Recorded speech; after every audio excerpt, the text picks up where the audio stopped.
Welcome back, everyone. In this episode, we'll be breaking down UFC Fight Night, Makhachev versus Moisés, in what is a pretty underwhelming card, if I'm being honest. It was initially supposed to be headlined by Holloway Rodriguez in a matchup that I feel was carrying the card. And no disrespect to Makhachev, but I just feel that he's not really like headliner material. I guess the only silver lining here is that we get to see Makhachev in 5 rounds, so that'll probably answer a few questions some people might have about him. But just all in all, I feel that this isn't the most casual friendly card. That being said, though, I'll still watch these fights and I'll still look to put some bets down. But before we get any further, I do have to review the previous card like always. So as far as official picks go, I did get 9 out of 12 fights correct. But as far as bets go, I was only able to scrape by with 0.19 units. So not a great night for me, but it is what it is. But let's get right into it. And this might be all over the place just because how the bets get locked in on Bet MMA Tips is a little random. So I'll try my best to keep this in order. So let's see where to begin here.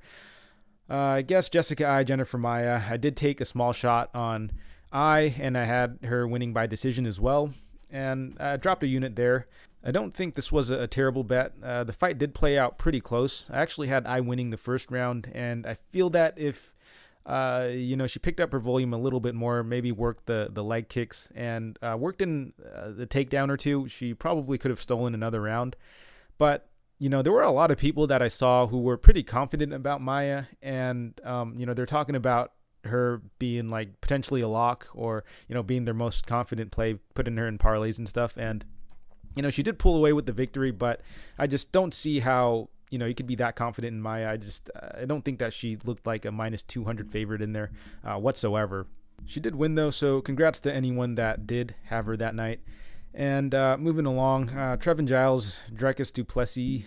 So yeah, I took a 1-unit shot on Giles, and I did put a little bit on Giles by knockout as well. Just plus 450 seemed quite a bit, especially considering, I felt that du Plessis shelled up a lot, and I felt that Giles would be able to take advantage of that a bit, work the body and slowly open up the shell of du Plessis and eventually, find the knockout there, because I have seen du Plessis hurt quite a bit in a number of his previous fights. But it just looked like Giles obviously wasn't able to really get his striking going until I think like midway through that second round. But as soon as it looked like Giles was able to get his striking going, du Plessis caught him with the clean one and put him out. So yeah, du Plessis still a bit of an enigma for me. Don't have the best read on him. I'm still not completely sold on him.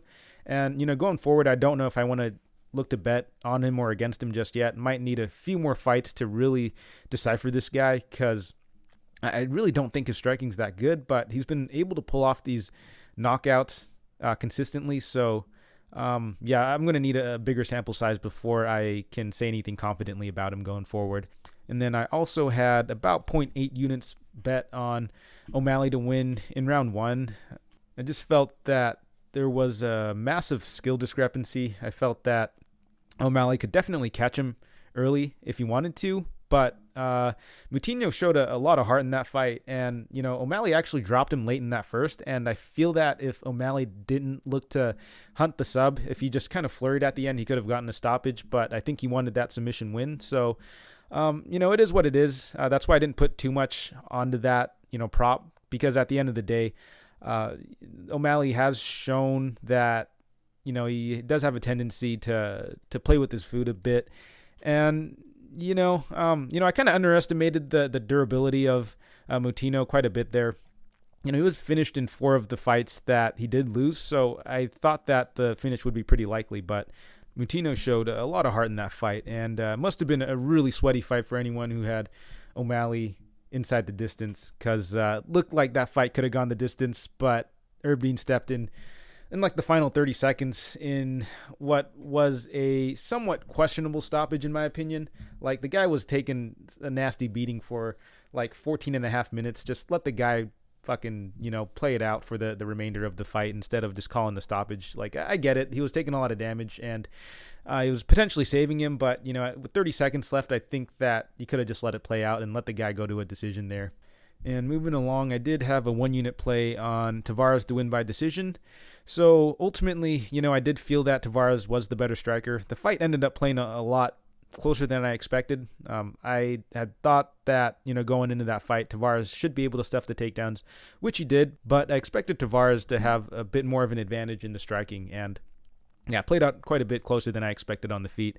I think Akhmedov was landing some pretty hard shots, and I think that's what kept him in the fight, but it did seem like Tavares was landing a bit more, so I don't think it was too bad of a bet considering it was, a plus money play, Tavares by decision. Tavares straight at minus 160 or so probably wouldn't have been as good, but moving along. I also had a 5-unit play on Topuria, so that cashed. Although, I do have to admit that first 4 minutes, I was getting a little bit nervous there because it looked like we were going to see, your typical Ryan Hall fight where he's just flopping onto his back, landing some kicks. And, he'd be on his way to winning a very, very low-paced decision. And, I was a little nervous because it didn't look like Topuria was capitalizing too hard on him. He was kicking the legs a little bit, but it didn't look like he was doing too much. And anytime Hall got back up, he was landing a few kicks of his own. So was a little sweaty at first, but Topuria, really patient there, was able to eventually catch Ryan Hall, landed a few hammer fists. And, that's going to happen when you constantly flop to your back. You're going to leave plenty of openings, and eventually someone's going to figure you out. And Topuria was able to do it, was able to get that late first round finish, and help me cash my bet here. And moving along, I did also cash Ariane Aldana, put 1.1 unit on her. So that one cashed pretty easily. I did not expect the fight to play out the way that it did. I did believe that Aldana would be the better striker in that matchup. And, while Aldana has gotten a knockout before over Vieira, I wasn't completely convinced that she'd be able to do it again. But as it appears, it does look like does seem to have some power, good timing, and good precision. So good on her for getting the knockout. But that was a fight where I felt that even if she didn't get the knockout, she would be landing the much more damaging shots. And she had Kunitskaya busted up pretty early. So I feel like if the fight had gone to a decision, she'd have won on the optics much more convincingly than the, pitter-patter shots that Kunitskaya lands in the clinch. So pretty solid play there in my opinion. But moving along, I also cashed on Gilbert Burns to beat Stephen Thompson, had a 1-unit play on that. And look, I don't get why Thompson was such a massive favorite, and just the amount of people that were on Thompson was a little astounding, if I'm being honest. I get that Thompson is the superior striker, and it did look like he landed some clean ones on Burns, but ultimately I feel that for Thompson to win, he'd have had to play a pretty perfect game for 15 minutes.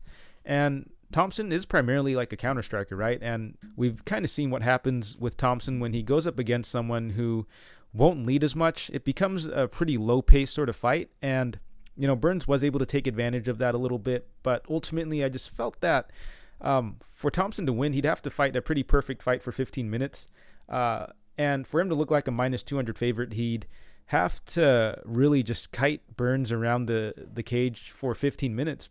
And that just didn't really seem all that likely to me. Did people just expect Burns to walk into the punches and kicks of Thompson at will for 15 minutes? I don't know. I just felt that Burns had a pretty good chance of closing the distance and getting his hands on Thompson. And once that happened, he was able to accumulate quite a bit of control time.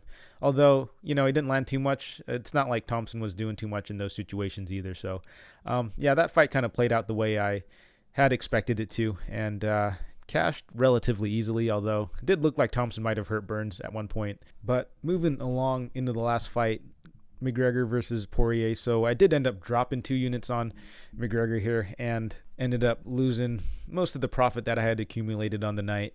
And honestly, not much to say here. Not the way that I had expected the fight to play out. In fact, I don't think that's the way that most people expected this fight to go. Honestly, a pretty disappointing way to end the fight and the trilogy. But I guess that's just part of the fight game. And, really interesting to see where Conor goes from here. But I'd have to imagine it's either retirement or the trilogy fight with Diaz. Although, that's a pretty nasty injury to come back from. And Honestly, I just don't know if there's anything that will make him want to come back at this point. So, yeah, I guess the sport kind of moves on, but I've rambled on quite a bit for this recap. Anyways, let's get right into the breakdowns here for Moises versus Makhachev. And in the next fight, we have Rodrigo Nascimento versus Alan Baudot. And Nascimento is going to be the minus 345 favorite. Comeback on Baudot is plus 285. And guys, this is a really low-level heavyweight fight. I don't know if I want to have too much action on this fight, honestly. And usually I'm not super keen on betting these ones unless, I'm taking the dog. But I really don't think Baudot's the guy in this fight. Baudot, I feel like, is not UFC caliber at all. I think the guy is not very skilled, honestly. But, so, he's just been very unimpressive in the limited footage that I've seen. I suppose, he does move kind of well for heavyweight, but yeah, he's fighting really low-level guys out there. He really likes to throw that spinning elbow. I've seen him go to it quite a bit, actually. He seems to have pretty poor defensive grappling as well. He looks kind of lost off his back. Really not much to say about this guy. His opponent, Nascimento, on the feet, I don't think he's particularly good either. He does seem to have some pretty heavy hands, pretty heavy kicks. Loads up quite a bit on his shots. He's kind of aggressive, really likes to pressure. And I'd say he's more of a grappler. He does have pretty solid offensive grappling. He's really heavy on top. He's got pretty solid ground and pound. And we'll look to hunt for submissions as well. This is a matchup I don't really have much to say about, honestly. Usually in these spots, I look to potentially fade the big favorites because I usually don't think that they should usually be that big of a favorite, especially at the lower level, right? I don't think the skill disparity, at low level heavyweight is usually that big. But, for this matchup, I think it's like somewhat warranted because I do think that Baudot is just, I don't think he's a good fighter whatsoever. And I think it's a pretty tough stylistic matchup for Baudot as well. I think that Nascimento should be able to get this fight to the ground where I think he should be able to dominate Baudot. Baudot has just looked completely awful off his back. I think that, if it is a striking fight, it could play out somewhat closely, although I'm not entirely convinced that it will. But I'm pretty sure Nascimento will look to get this fight to the ground. I think Nascimento likely gets it done inside the distance. I could see him potentially just getting a ground and pound TKO or maybe even getting a submission. But yeah, Baudot's just looked terrible off his back. And against someone like Nascimento, who does seem to have, pretty decent grappling, I think he should be able to get it done. So, I'm not really looking to put too much action on this fight. And, the props haven't opened up yet. But, if I can get a decent price for Nascimento inside the distance, that might be worth a small poke. But I have a feeling that might still be a little bit juiced just because...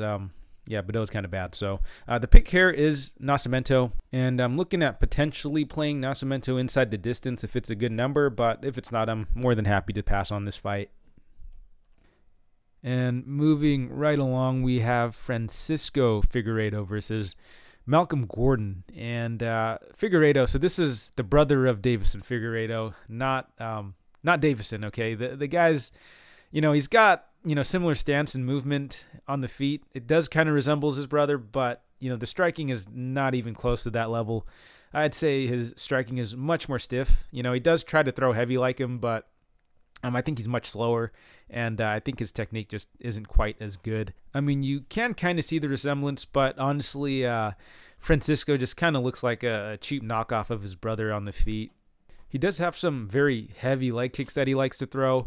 A nice counter that he, will put out there as well. But ultimately, I do feel he's a little slow on the feet. And it seems like he's just much more comfortable grappling. And I would say he is much more proficient grappler, I guess. He's very strong in the clinch. We'll look to just rip opponents to the ground. Very heavy ground and pound, but his output isn't the highest. He will have just a large amount of time where he's just kind of laying on top of his opponent, maybe just resting up a bit. I think cardio might not be the strong suit in these in the Figueiredos, but when he does throw, it's very heavy, very damaging, very nasty elbows in in the ground and pound. So yeah, I actually don't rate Francisco all that highly, and at 31, I don't think he's going to be making too many crazy improvements either. And his opponent, Malcolm Gordon, is so. So Malcolm Gordon is a fighter who I believe is a complete fraud, honestly. The guy, he does appear to have quick hands, but he pretty much gets hurt in every single fight that I've seen. The guy has just the most brittle chin I've ever seen in a fighter. Even on the regional scene, the guy, 1 minute he's letting his hands go, he's looking good in there, and then his opponent just barely touches him, and he's doing the stanky leg, and next thing you know, he's shooting for that double. And I'm honestly a bit surprised he doesn't have more knockout losses on his record. But if you look at the guys he's fighting, they're extremely low level, and what he's able to do a lot of the time is he is able to get in on that double, and I feel like these guys on the regional scene just have no ground game whatsoever, and he's able to just pull off a just crazy submission and just pull a victory out of his ass that way. But the guy has no chin whatsoever, and it does look like he likes to play off his back quite a bit, really look to hunt that submission, but I don't even know if it's something that he resorts to because he gets hurt all the time, or if he's someone that is just a very high level, guy off his back. But I'm leaning more towards the former, since we did see in his UFC debut, he got taken down by Albazi and just looked pretty bad off his back against a competent grappler in Albazi, right? So yeah, I think that Malcolm Gordon is a fraud. I think he has no chin. I think that his ground game, his submission game is completely overrated. He's beaten really just absolute cans on the regional scene. And I think it's pretty obvious that this guy's not UFC caliber whatsoever. So yeah, by default, I got to go with Francisco Figueiredo here, even though I don't think Figueiredo's that good of a fighter. I think that, on the feet, Figueiredo is live for the knockout because Gordon's chin is made of glass. And I think that he'll be able to get Gordon down to the ground, likely just lay on top of him, land some pretty heavy ground and pound in there as well, potentially maybe even get the submission. Although, Gordon seems like a fighter who is comfortable off his back, and with the way Figueiredo postures up sometimes, he gets a little reckless, get a little wild in there. So if he isn't careful, he could potentially get submitted. So, that is a bit of a concern. So no way I'm going to play Figueiredo at, minus 300, but, there's no way I want to take a shot on Malcolm Gordon, even at like plus 250. I think I need a much, much better number on him. And, honestly, I think if I can get like plus 600 or something on the submission prop for Gordon, I might put a little bit on that. But, outside of that, I don't think I'm touching this fight. I think both guys are pretty low level. But as far as a pick goes, I'm going to go with Francisco Figueiredo. And moving along into the next fight, we have Anderson dos Santos versus Miles Johns. And Johns is the minus 170 favorite. Comeback on dos Santos is plus 145. And let's start with dos Santos first. So, on the feet, I think he's supposed to be like a pressure boxer, but the guy was getting back down, pretty hard against Ewell and Nad Narimani. He does appear to have pretty explosive striking and does seem to have some power in his hands, but I don't think it's translated particularly well to the UFC. His jiu-jitsu does seem solid. I suspect that's kind of where his base is from, and he's kind of developed a bit of a striking game. But yeah, it does look like he has a number of rear naked chokes and guillotine chokes as well. His opponent, Johns, has a pretty solid wrestling base, but has developed a pretty solid boxing game as well. But yeah, he's got really solid wrestling, very good timing on his double. He's very explosive in there. His top game I don't think is that great, but it is a work in progress. His cardio is a little bit questionable, but he does fight at a pretty high pace.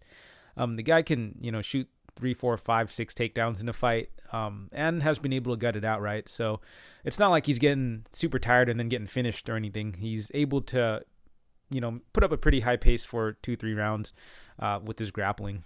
His takedown defense is solid, and from what I've seen, it looks like his submission defense is decent as well. He was able to fight the hands of Cole Smith pretty well, fight his way out of submissions, and eventually reverse positions on him. So, I think he's pretty competent. He's pretty, solid, pretty well-rounded fighter. But as far as this matchup goes, I do have to favor Johns here by a decent amount. I think the striking is potentially pretty even. I do favor the power of Johns. I think he's a bit more explosive on the feet, but I do feel that Dos Santos might be a little sharper, maybe a little more technical on the feet. I feel that his striking is a little more refined than Johns, but I do give the power advantage to Johns, and that could potentially just be, the equalizer in this fight on the feet. However, where I really favor Johns is his grappling or his wrestling specifically, and his ability to really just be able to control the fight and really dictate where the fight is going to take place. Again, on the feet, I feel it should be pretty close, but I think that if Johns decides to go with the wrestling, I think he could use his wrestling to close out the round and just win it on the cards that way. I think if he looks to proactively wrestle, he could potentially get a bit of control time and just look to grind out a fight that way as well.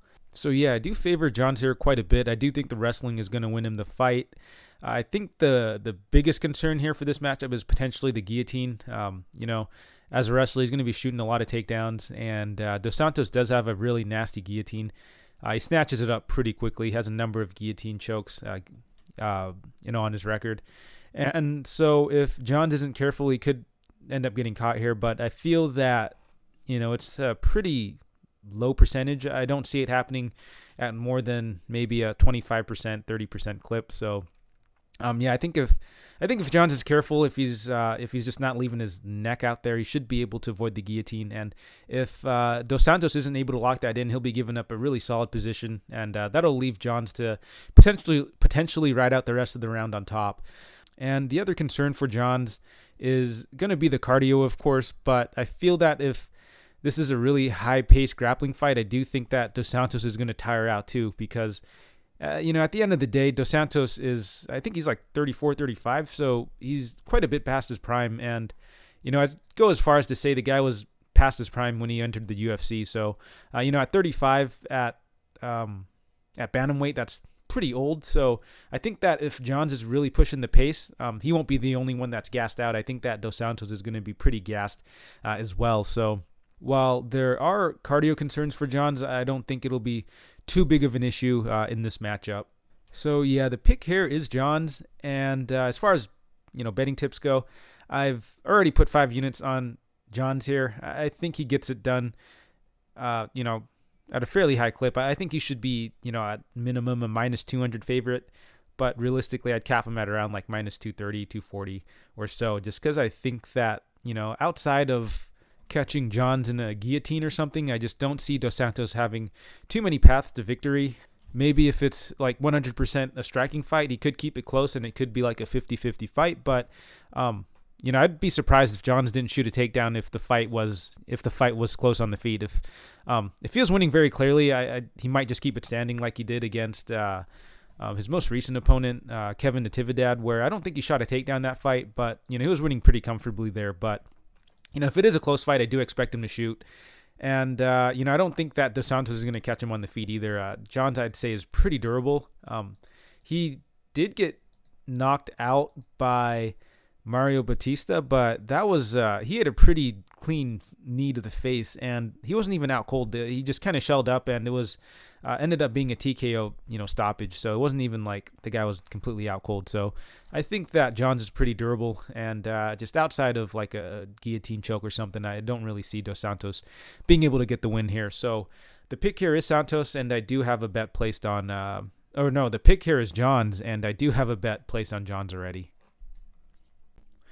Moving along into the next fight, we have Khalid Taha versus Sergey Morozov, and Taha is the minus 170 favorite. Comeback on Morozov is plus 145. And let's start with Morozov first. And, honestly, there isn't a ton of tape I was able to find on this guy.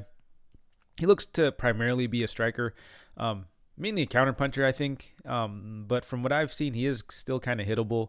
But that was a while ago. I think outside of the sorry, let me pull it up real quick. But yeah, outside of the Nurmagomedov fight, the last fight I was able to find was his fight against Reddinghouse, and that was about 4 or 5 years ago. So it's hard to really get a good read on this guy. But from what I've seen, pretty competent on the ground and decent striking. So that's pretty much all I was able to get out of him, unfortunately.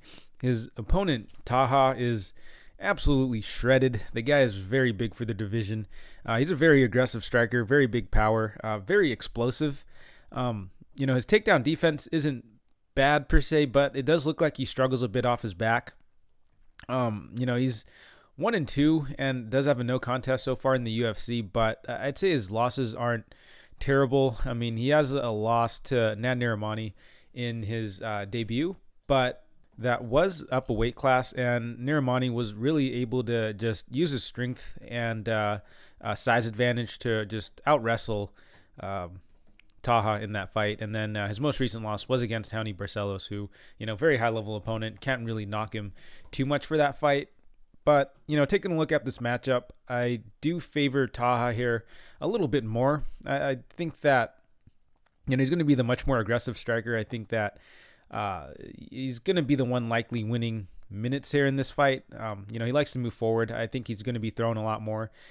He's going to be the one usually initiating the exchanges. So, visually, I think that it's going to look a lot better on the scorecards. That said, though, with how aggressive he is and Morozov being a counterpuncher, I think that Morozov could potentially catch him. And, there's not a lot of tape on Morozov right now, so it's hard to really say just how good or how bad he really is, which is why, I don't really recommend betting this fight. Really, I'm just picking Taha because I feel that, he does have the UFC experience. He's fought, I think, 4 fights in the UFC against, I'd say, pretty, decent competition. Nad Narimani, Boston Salmon, not Boston Salmon, he's pretty bad, but Bruno Silva, decent competition, and then Raoni Barcelos, pretty high-level guy. So, he's faced some solid fighters in there, whereas with Morozov, he did go up against Nurmagomedov, but Umar, I think, is still pretty unproven, and outside of that, he hasn't fought any other UFC fights. So just kind of by default, I have to go with Taha. I think that, maybe on the feet, he is a little sharper in there. But again, I can see Morozov potentially catching Taha as well. So the pick here is Taha, but I think I'd have to see a little more on Morozov before I want to put any money on him or, put money against him. So the pick here is Taha, but no bet for this fight. And in the next fight, we have Amanda Lemos versus Montserrat Ruiz. And Lemos is the minus 550 favorite. Comeback on Ruiz is plus 400. And I guess let's start with Lemos first. So, she's had a pretty rocky start to the UFC. She gets matched up with Leslie Smith, but that was up 2 weight classes. And, she kind of just got bullied in that fight by Leslie Smith. But since then, she's rebounded, moved back down, and has gone on to beat some pretty decent fighters in the division I take that back. She beat Miranda Granger, Mizuki Inoue, and Lavinia Souza, who I don't actually think are that good of fighters. So, she was able to bounce back, which, was pretty impressive. And, she finished 2 of those opponents, which you don't see too much in women's MMA. So that is impressive in that, she's gotten 2 finishes since then. On the feet, she could definitely crack. She's got very, very heavy hands, very heavy kicks. Kind of reminds me a bit of Davison Figueiredo in the way she just looks to stalk opponents down and just unload just heavy, heavy shots on him. Her takedown defense is solid. Her grappling, honestly, is pretty solid too.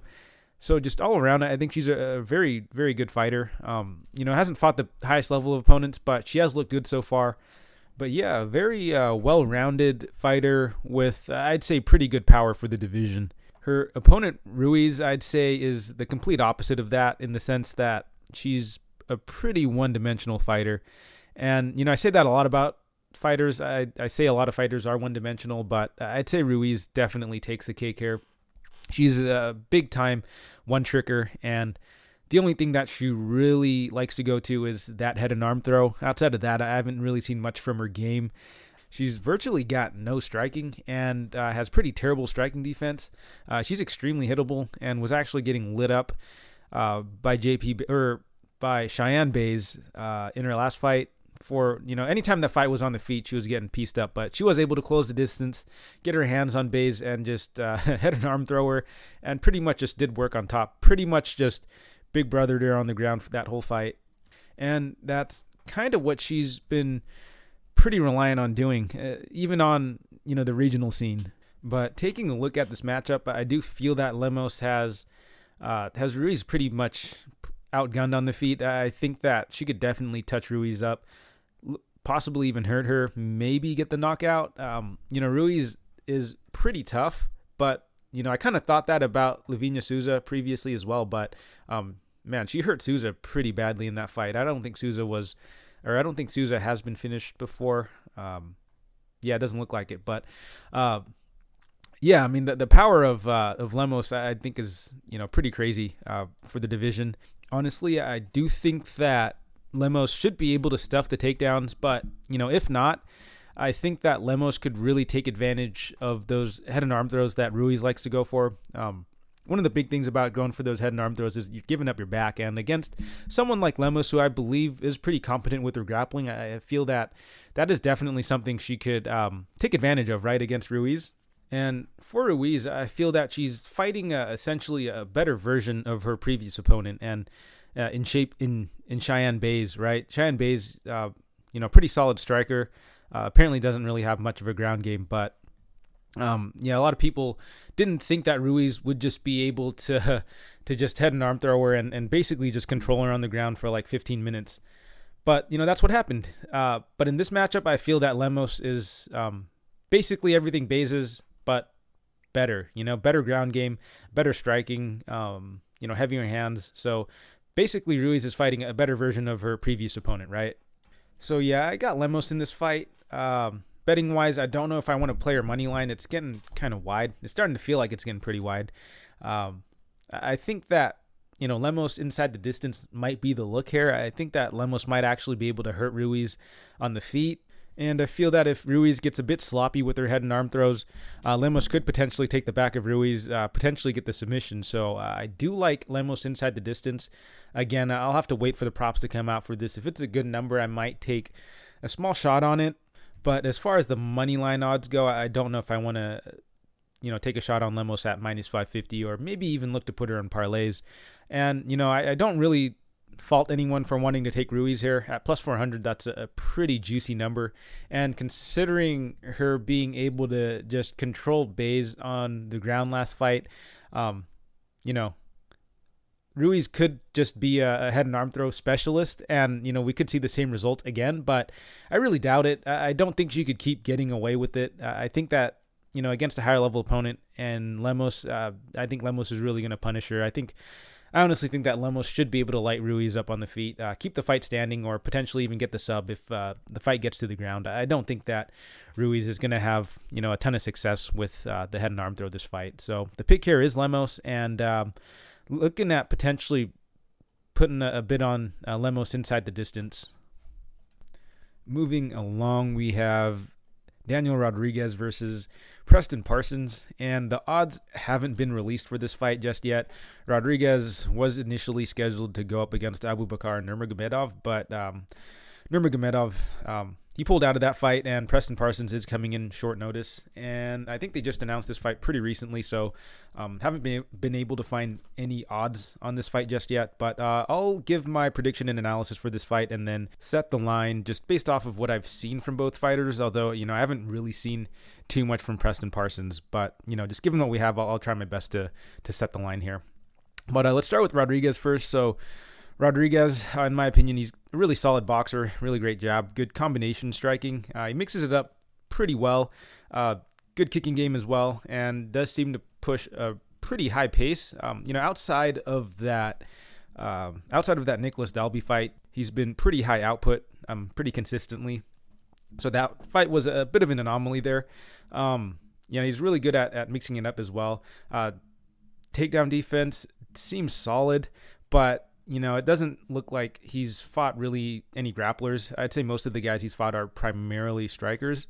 But just overall, I'd say that Rodriguez is a pretty solid fighter. His opponent, Parsons, I wasn't able to find too much tape on this guy, but from what I've seen, he does look to primarily be a grappler. His striking is a bit stiff.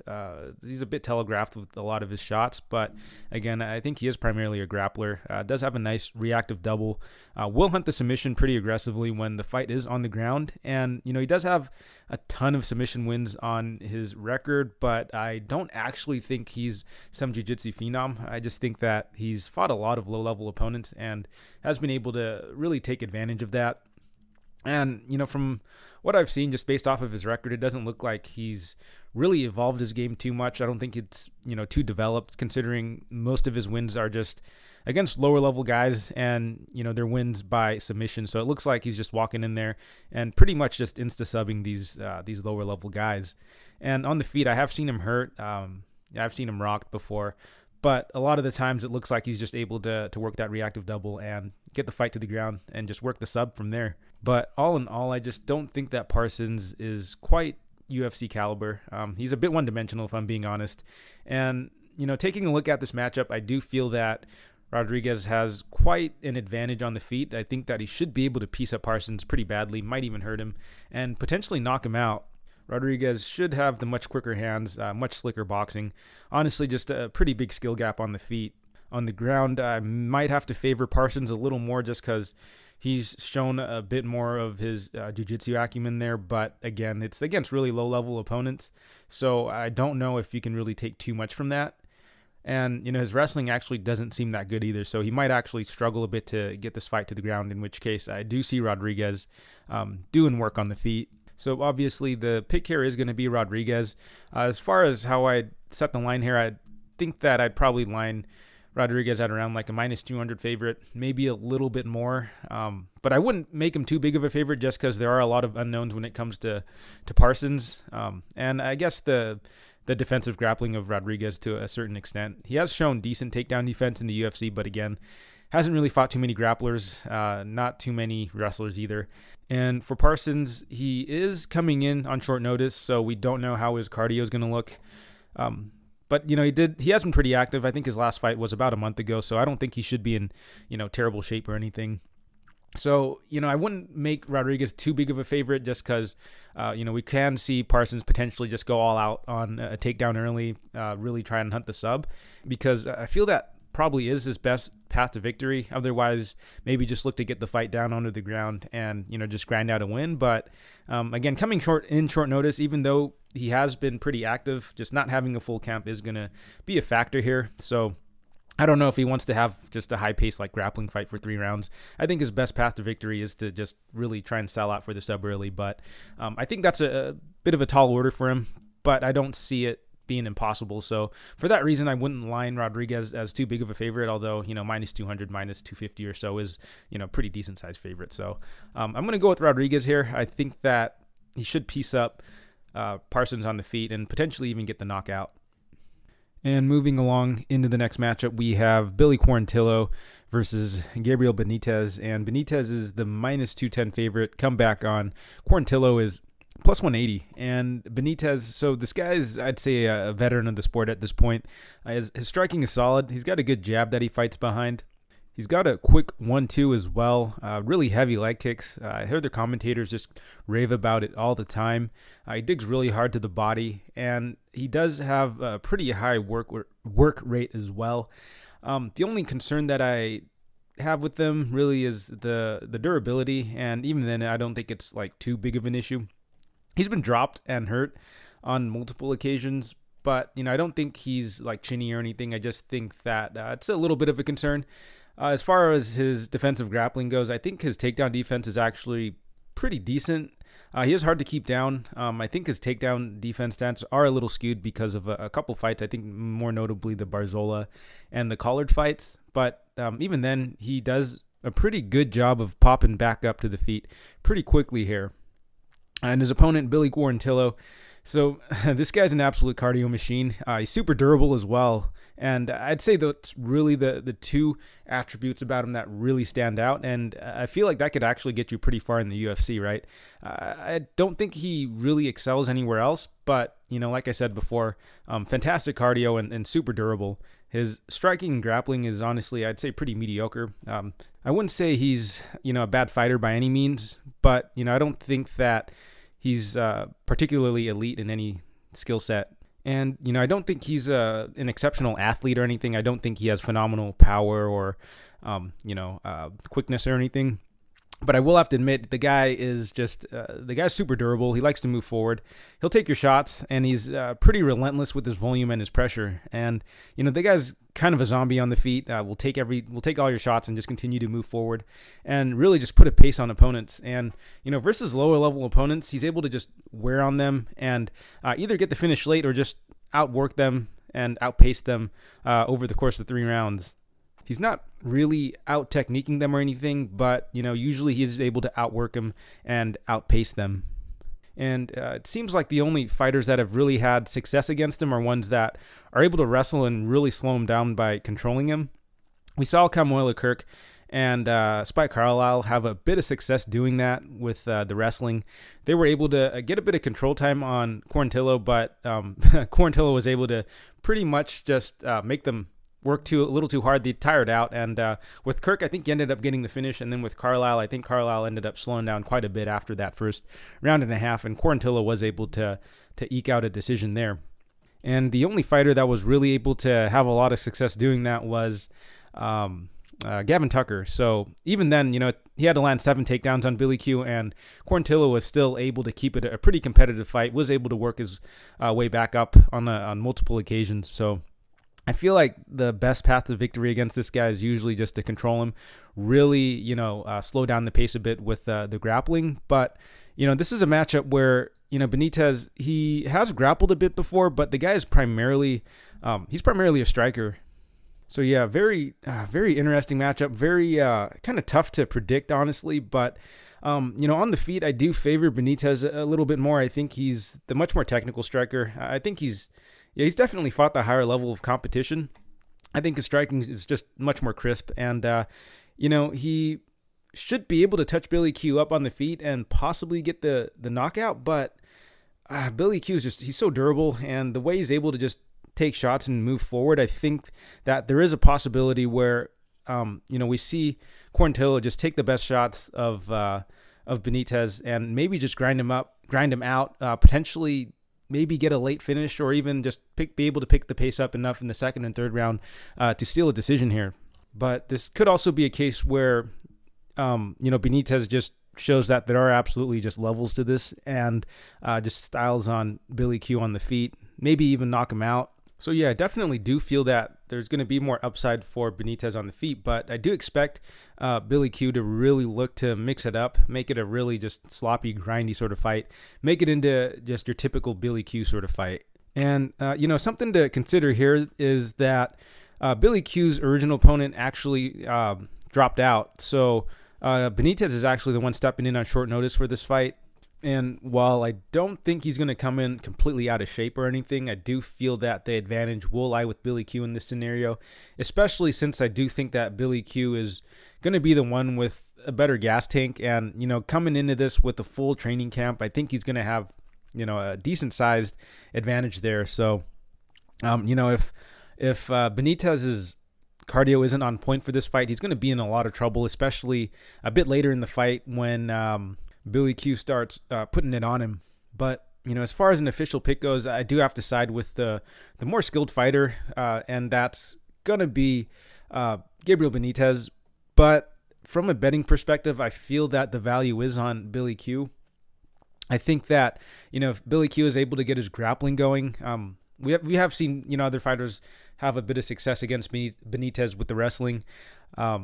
We have seen Benitez hurt before, so I think that if Billy Q really pushes the pace with the wrestling, the grappling, he might drop the first round, but I think going into the second and third round, he's going to be the fresher fighter. He usually is, and if that's the case, I do expect him to possibly win, the second and third rounds, or maybe even get a late finish against Benitez. So the official pick here is Benitez, but I do believe the value is on Quarantillo, and I do actually have a 0.75 unit bet placed on Quarantillo at plus 180. I just feel that, Benitez, even though he is the better fighter, he is coming in short notice, and this is kind of a tough fight in terms of just stylistically. I think it's going to be kind of tough for Benitez, or yeah, it's going to be tough for Benitez. And Quarantillo just has a penchant for making fights really close, really grindy. And, I think he's got a shot of, pulling off the upset here. So the pick here is Benitez, but as far as bets go, I think the value is on Quarantillo.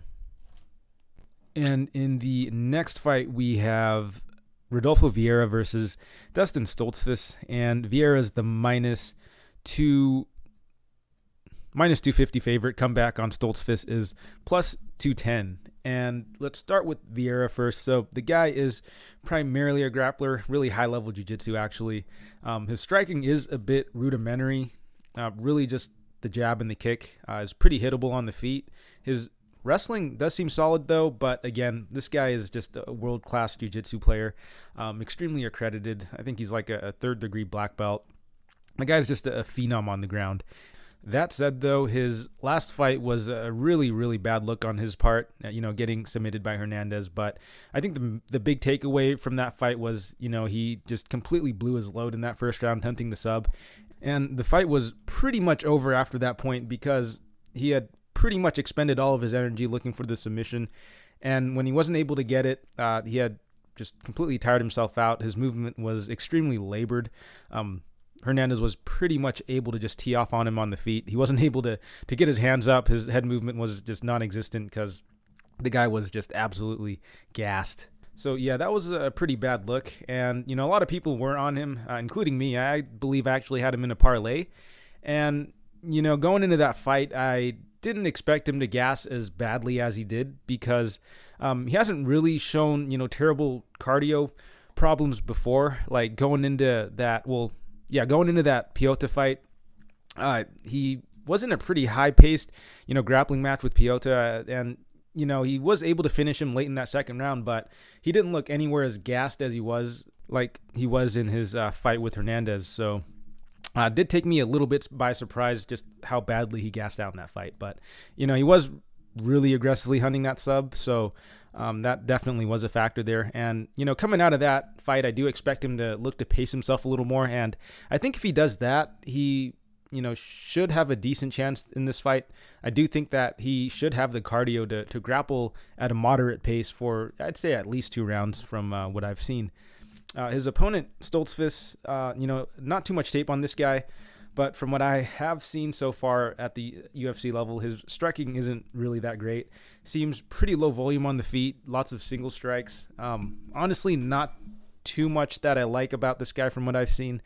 In his previous fight, Daukaus had a lot of success against him in the grappling, a lot of control time up against the cage and on the ground.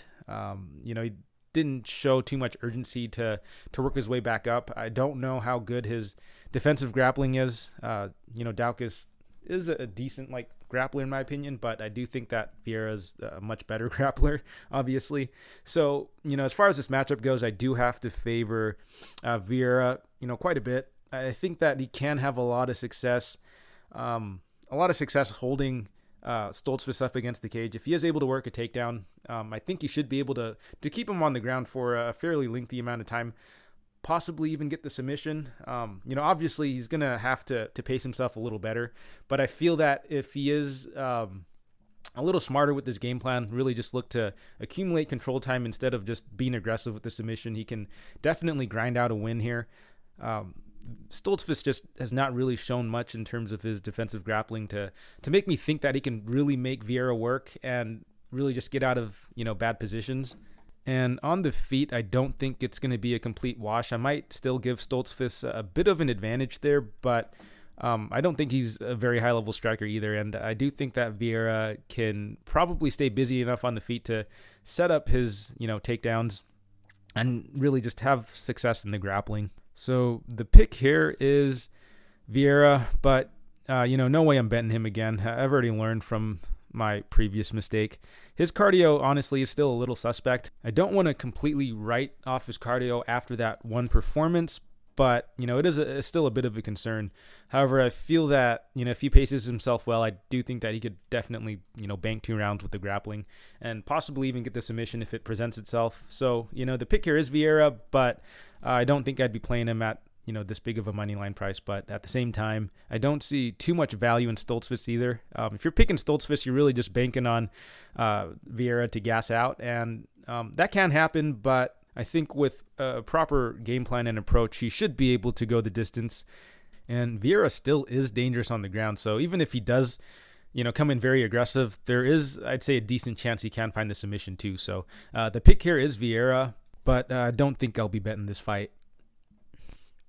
And in the next fight, we have Mateusz Gamrot versus Jeremy Stephens. And Gamrot's the minus 225 favorite. Comeback on Stephens is plus 190. And let's start with Gamrot first. So Gamrot, very solid, well-rounded fighter in my opinion. He's got good movement on the feet. I think he's pretty technical there. Striking is solid. Stays pretty defensively sound in there. And prior to the Holtzman fight, my biggest knock on him was that he didn't seem to have much power. And, part of that I kind of attributed to him being in a lot of 5-rounders. Maybe it's an issue with pacing. He's, not throwing 100% into shots because he doesn't want to tire himself out. He needs to fight the full 5 rounds. And coming into the UFC, maybe that was an adjustment he hadn't properly kind of, gotten used to yet. So maybe sitting down on his punches a little more. But, I'm still not entirely convinced after that one performance that he does have power. I think that, he might have gone up against a Holtzman whose chin might be kind of diminished at this point, right? Because up until that fight, the only finish that, Holtzman has gotten was that fight against Dariush where he landed a back fist against him and ended up putting him out. So I think that potentially Holtzman's chin might be gone. So, I don't know if I could put too much stock into that performance. So I'm still a little bit tentative about the power of Gamrot. I think that, I think he's a bit of a decisionator, honestly. He does have good striking. He's got pretty solid grappling as well. And he actually does a really good job of mixing in his wrestling to really win him the fights, right? Like, I feel like a lot of the times he keeps it pretty competitive on the feet. I don't think he's really blowing anyone out of the water with the striking. It's really his ability to mix in the wrestling that really sets up his striking, and his ability to mix in the wrestling, accumulate control time is really what wins him these rounds, wins him the fight in a lot of these matchups. So yeah, I think that Gamrot, he's a very solid fighter. I think he does have some potential, but with a lot of decisionators, it's a little hard to have them as this big of a favorite, because if they're going to a decision this often, there are going to be a lot of opportunities for potential robberies and such. That said, though, Gamrot does have a very well-rounded skill set that's very well suited for winning decisions. However, I feel that it's really predicated on whether or not he's able to hit these takedowns and accumulate control time, because we saw in his last fight against Kutateladze where he was hitting some takedowns, getting a little bit of control time, but it looked like Kutateladze was landing the much heavier shots. And I think I actually had Gamrot in a parlay in that fight. I don't really remember. It was a little while ago, but I wasn't too upset about the decision, because during the fight, it definitely seemed like Kutateladze was landing the much harder shots, the much more eye-catching shots, if that makes sense. So, I wasn't too upset about the decision. I know a lot of people were saying it was a robbery, but that's kind of what happens in the fight game. If you got to really put a stamp on the fight, and I don't feel that Gamrot does a really good job of doing that. He's just good at kind of eking out these decisions ultimately. And his opponent Jeremy Stephens, definitely a veteran. He's on a bit of a skid, and I'd say he's on a bit of a decline as well. But you look at the guys he's fighting, just high-level guys, man. Calvin Kattar, Yair Rodriguez, Zabit, and Jose Aldo. So, all very, very solid guys, all within like the last 2.5 years. So I don't want to say that, Stephens is shot or anything. He actually looked, decent in those fights. He didn't get completely outclassed. He kept it pretty competitive, so I'm not going to completely just write him off just yet. And as far as his style goes, he's just a pressure fighter, really likes to back opponents up. Really quick hands, really good power, but, it's kind of one-dimensional in that regards. His footwork isn't that great, and I don't think he does a really good job of cutting off the cage. And I feel that if he isn't able to land that kill shot on you, he does tend to struggle a bit in decisions. So I don't think he's got a very good round-winning style.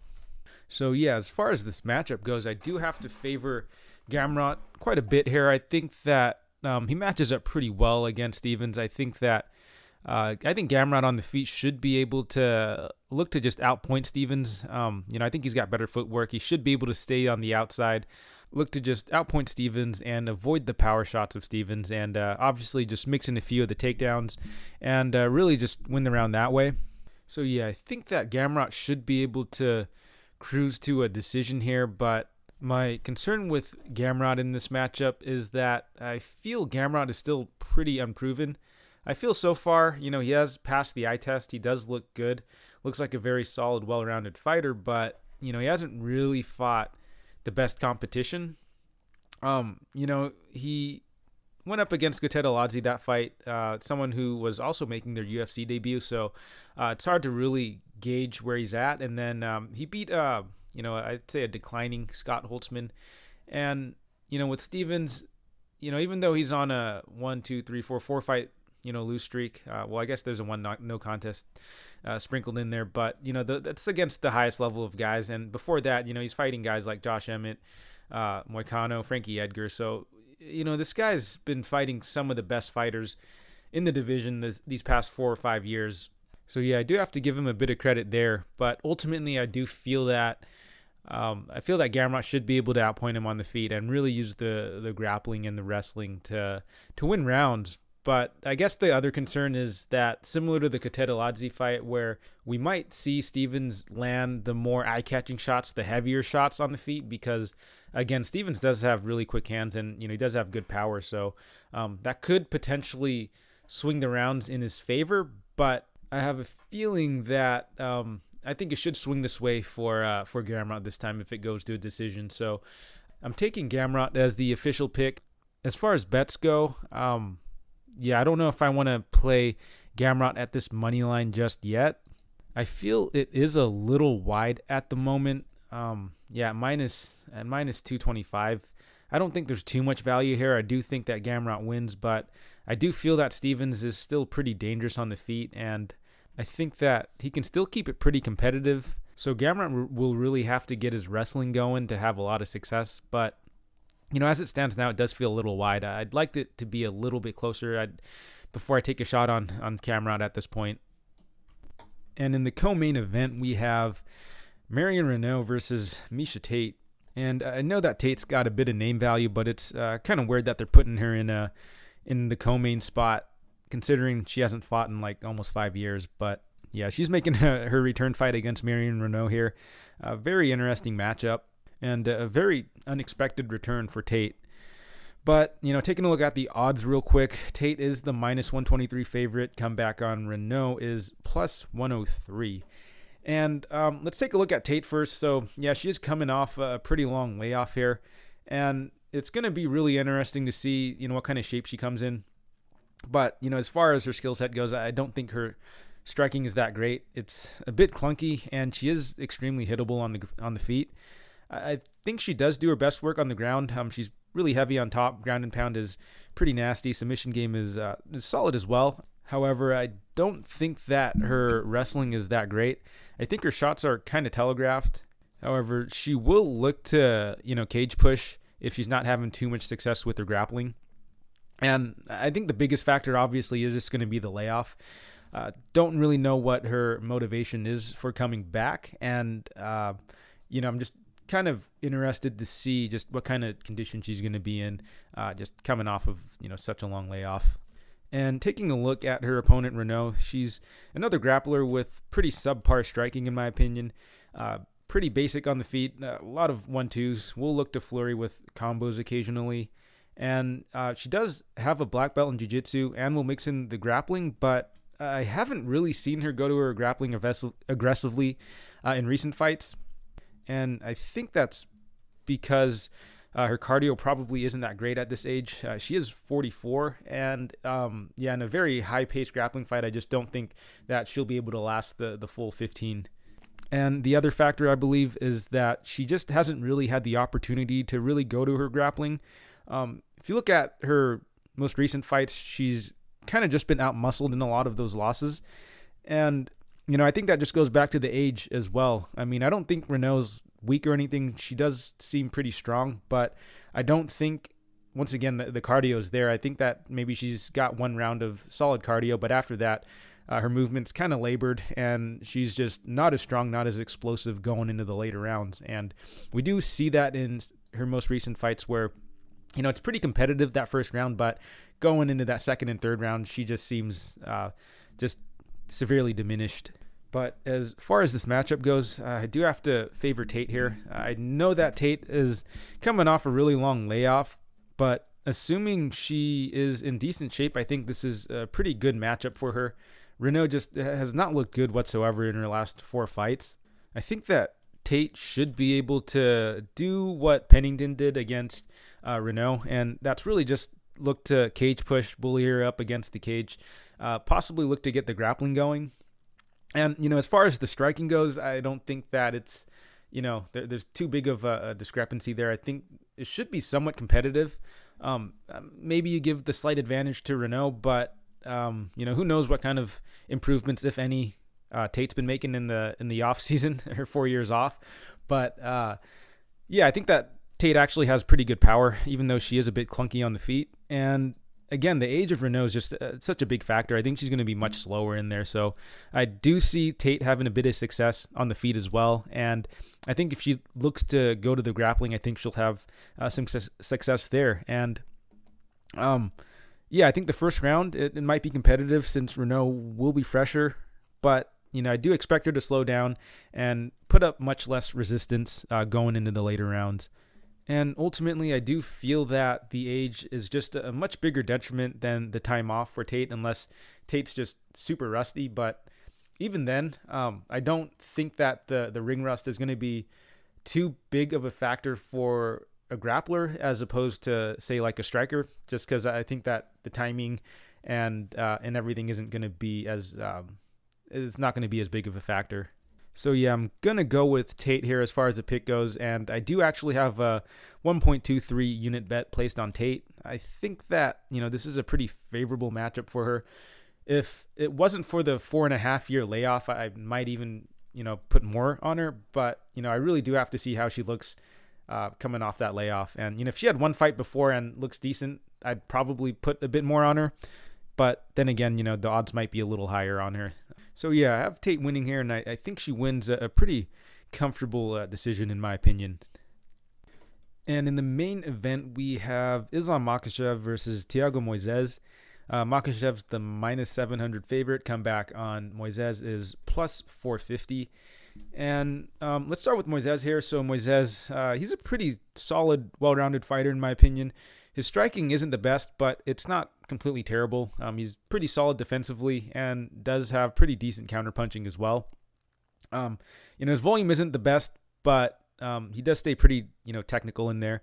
He does have, negative striking differential, but I feel the stats are kind of skewed because he's not really a striker, but he has faced some pretty solid strikers in Ismagulov, Green, and Michael Johnson, who I'd say are really solid strikers, really good hands, and just honestly a level above him. But overall, I'd say his striking is pretty serviceable for someone who's primarily a grappler. And, speaking of his grappling, his wrestling isn't that great, but his jiu-jitsu is solid. He's a black belt, but, I don't think he's a killer on the mat or anything. That said, though, you don't want to take him too lightly on the ground here. So, I think that Moisés is a pretty solid fighter. His opponent, Makhachev, so I just have to say, I haven't really been giving Makhachev the respect he deserves. I've always kind of felt that he's still a bit unproven, but, it's not really his fault that there aren't that many opponents lining up to fight him. So he's constantly fighting down, and, I can't really fault him for that. And in most of his fights, he has dominated those matchups outside of that knockout, but, everywhere else he's been pretty solid. His striking is a little underwhelming, pumps the jab out well, and does stay busy with the kicks, but, again, he is primarily a wrestler, and, he's pretty dominant there, very, very smothering on top, does the patented leg lace. He doesn't have the most devastating ground and pound, but it does look like he prioritizes control over anything else. Honestly, it's just really hard to look good against this guy. And, taking a look at this matchup, I think it's going to be a pretty tough fight for Moisés. On the feet, I just don't think that Moisés is quite dangerous enough to really threaten much. And on the ground, he is a black belt and can threaten submissions, but, I think that Makhachev is just a much higher level wrestler than him. And I think that he could just kind of stay safe on top and have a lot of success just holding him down, getting that control time, and occasionally working that ground and pound. And no disrespect to Moisés, but I feel that this is a pretty safe matchup for Makhachev. On the feet, I think it's pretty competitive. I don't think either guy's striking is all that great, so I think that Islam can definitely look to hang on the feet there. And, the threat of the takedown with Makhachev is really going to open up the striking a little bit more than Moisés. I don't think Moisés is going to have too much success with his wrestling. If anything, I think that Makhachev is going to be the one that shoots. And we have seen another grappler in Dariush have a lot of success against Moisés earlier, although this was a little while ago against Moisés, who was much younger. Honestly, I just have a really hard time seeing Moisés win this. Just outside of catching Makhachev in submission, I just don't really see what Moisés could do to really win rounds or even, get the finish. I guess the biggest question mark for this fight on Makhachev's end is that this is going to be a 5-rounder, and we haven't really seen Makhachev. Well, we haven't seen him go 5 rounds at all, so it'd be really interesting to see how he looks in the championship rounds. If his cardio is going to hold up in what I expect to be a grapple-heavy fight, although I wouldn't be completely surprised if a good chunk of this fight, ended up playing out on the feet, since I don't think either guys are particularly dangerous. So this might be a good matchup for Makhachev to really, test out his striking a little bit and then work in the wrestling to really look to just secure rounds that way. And this will also be Moisés' first 5-rounder as well. So, very interested to see how he looks, going into the championship round. So it might be a bit of a wash there, but I guess there's going to be a slight concern if, Makhachev, shoots a sloppy takedown late, that Moisés might just sink into guillotine or something, because Moisés does have a pretty nasty guillotine. I don't know if he's going to go to it because, I think it's a pretty low percentage move, and if you're not landing it, you're kind of just throwing away the round, giving up a really solid position. But there's really not much more to say here. I think that Makhachev, I think he should just win a pretty comfortable decision here. So the pick here is Makhachev, but at minus 700, I don't know if I want to be playing him. I honestly just don't see too much value at minus 700, even though I feel that it is a somewhat, safe matchup. But, at minus 700, we're really starting to get into, really just wonky variance sort of scenarios. So, again, the pick here is Makhachev, but, I think this is going to be a pass in terms of betting. So that'll do it for the breakdown for this card. Unfortunately, not too many spots here in terms of betting. I just feel there's a lot of unknowns here, a lot of factors, a lot of low-level fights, honestly.